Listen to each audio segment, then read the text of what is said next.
नमोस्तु महाराज जी, नमोस्तु महाराज जी, नमोस्तु महाराज जी। मेरी शंका ये है महाराज जी, आज जो है नए मंदिरों का निर्माण हो रहा है और इसके साथ पुराने मंदिरों का जीर्णोद्धार होना जरूरी है। इसके लिए कैसे इसका उपाय होगा, कृपया शंका समाधान बताएं। जीर्णोद्धार, देखिए जो जीर्ण शीर्ण क्षेत्र हो गए हैं उनका पुनर्उद्धार बिल्कुल होना चाहिए। और पुनर्उद्धार भी हो तो हमें ये भी ध्यान रखना है उसकी प्राचीनता नष्ट ना हो, क्योंकि यदि प्राचीनता नष्ट कर दी तो फिर जीर्णोद्धार किस बात का जीर्णोद्धार। आप लोग यात्रा करने जाते हैं और यात्रा करने में ही फिर आपके भाव बनते हैं कि प्राचीन क्षेत्रों के उद्धार होना चाहिए।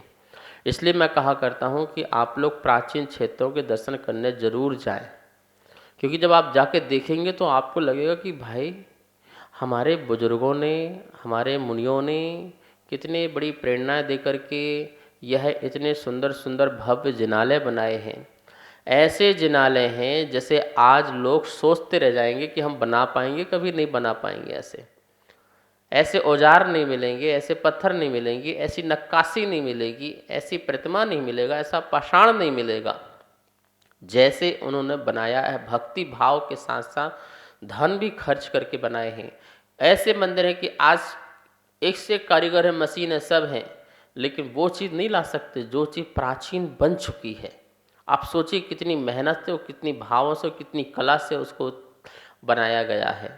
तो ऐसे मंदिरों का जीर्णोद्धार करना हमारा कितना परम कर्तव्य है। शास्त्रों में लिखा है हजारों नवीन मंदिर बनाने का जो फल है, एक प्राचीन मंदिर का उद्धार करने का फल है।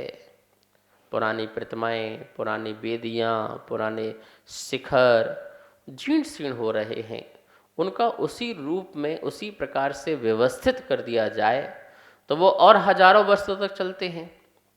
महानुभाव, जैसे कि दरवाजे खराब हो रहे हैं तो आप उसमें दोबारा पेंट कर देते हैं तो वह दरवाज़ा फिर कुछ सालों तक चल जाता है, उसकी आयु बढ़ जाती है। ऐसे ही प्राचीन तीर्थों के, मंदिरों के यदि हम उसी का उद्धार कर दें उसी चीज़ों से, तो वह उनका और आगे तक जो है आयु बढ़ जाती है, अर्थात वो सुरक्षित रहते हैं। मैं कहना चाहूँगा नए क्षेत्र बनाने के स्थान पर हम प्राचीन क्षेत्रों पर ध्यान दें और वही क्षेत्र व्यवस्थित हो जाएं और उतने को ही हम बचा लें। ये अपने आप में बहुत बड़ी बात है, वरना वो चीज़ विदा होते जाएंगे, दूसरों के हाथ में चले जाएंगे, कब्जे हो जाएंगे, फिर हम लड़ते झगड़ते रह जाएंगे, हमारे पास कुछ नहीं बचने वाला। तीर्थों का उद्धार सर्वोपरि है। मुझे बहुत खुशी होती है जब कोई व्यक्ति पुराने तीर्थों के लिए दान करते हैं, अपना धन निकालते हैं और पुण्य का कार्य करते हैं, तो बहुत खुशी होती है और आप इस काम में लगे। नमोस्तु श्री निमित्त पहाड़िया रायपुर से आपके श्री चरणों में अपनी शंका रख रहे हैं।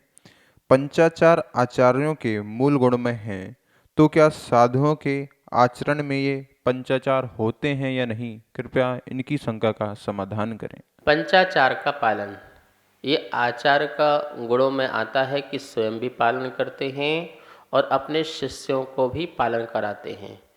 देखिए मूल गुण तो ये आचार का है। क्या आचार का गुण है? 5 प्रकार के आचार्यों का पालन करना, ये आचार्य के गुण हैं। लेकिन उन आचार्य का ये भी तो गुण है कि वह पंचाचारों का पालन अपने शिष्यों को भी करवाए। 28 मूल गुण में जो है वो नहीं है, लेकिन वो धर्म है।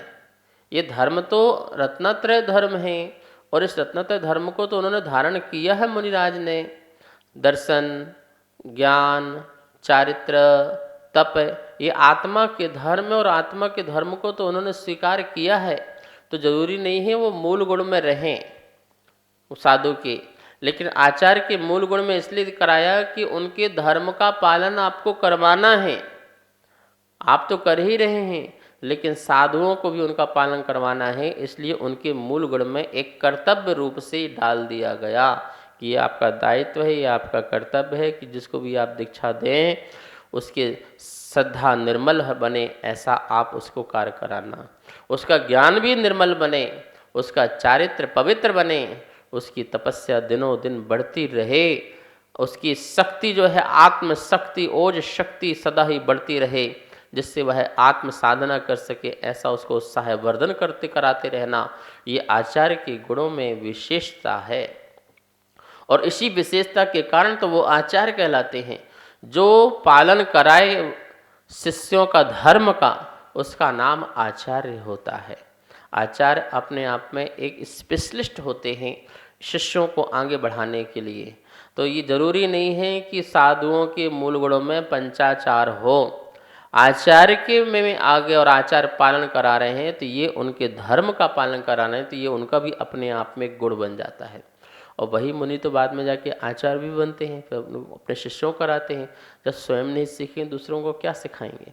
तो ये 5 आचार का पालन व्यवहार रूप से और निश्चय रूप से दोनों प्रकार से इसका जो आचार्य भगवान जो है ज्ञान कराते हैं साधुओं के लिए, ये उनके लिए परम सौभाग्य की बात होती है। गुरु द्वारा हमें पंचाचार का पालन कराया जाता है। नमोस्तु चरश्री।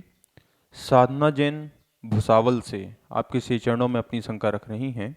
हे गुरुदेव, सिमिति और गुप्ती दोनों में ही मन वचन काया की सावधानी रखनी पड़ती है, तो फिर दोनों को अलग अलग क्यों कहा गया है, एक साथ क्यों नहीं कहा गया? कृपया इनकी शंका का समाधान करें। नमोस्तु चरश्री। समिति और गुप्ती दोनों ही हमारे जीवन को सार्थक करती है। और आचार्यों ने तो ये तक लिखा है कि 5 समिति 3 गुप्ती मात्र का यदि ज्ञान हो और आचरण में हो तो उसे मोक्ष की प्राप्ति भी हो सकती है। मतलब 5 समिति 3 गुप्ती ही मात्र धर्म जो है जीव का कल्याण कर सकती है, और उसमें ये सब चीज़ें आ जाती हैं। अब दोनों में ही सावधानी रखना पड़ती है। अंतर इतना है, समिति में सावधानी जीव को बहिरंग चीज़ों में रखना पड़ती है, जैसे उठना बैठना चलना बोलना खाना पीना निष्ठापन आदि ऐसी विधियाँ, इन सब में सावधानी रखना पड़ती है, किसी प्रकार के किसी को कष्ट ना पहुँचे। और गुप्ती में अपने मन को संभालना, अपने वचन को संभालना, अपनी काया को, इसमें यह व्यक्ति स्वतंत्र है अपने आप में। और उस समिति में क्या है, दूसरे का आधार बना करके दूसरे जीवों की हिंसा ना हो उस पर दया करना। गुप्ती में तो अपने आप में दया करना, अपने मन को विकृत नहीं होने देना, अपने वचन को अपनी काया को विकृत नहीं होने देना, इन तीनों से किसी प्रकार का पाप नहीं होने देना। और समिति ध्यान रखना कारण है और गुप्ती कार्य है। यदि कारण सही है तो कार्य भी बहुत अच्छा होगा। यदि समिति अच्छी पालन से हो रही है तो उसके निमित्त से जो कार्य होने वाला है, जो गुप्ती मिलने वाली है, अर्थात मन वचन काया की जो कुछ चेष्टाएं दूर होने वाली हैं, उससे उत्तम फलों की प्राप्ति होने वाली है, वह कार्य रूप में प्रकट हो जाएगा।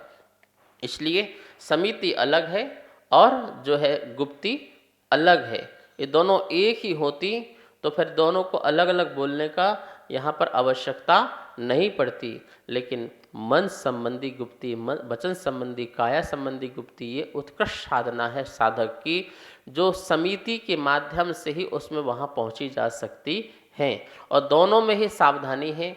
समिति में बहिरंग जीवों में कष्ट न पहुँचे ऐसी सावधानी है, और गुप्ती में अपने आप को भी कष्ट न पहुँचे और मन वचन काया की पवित्रता बनी रहे, इस भाव को ध्यान में रखते हुए गुप्ती का पालन होता है।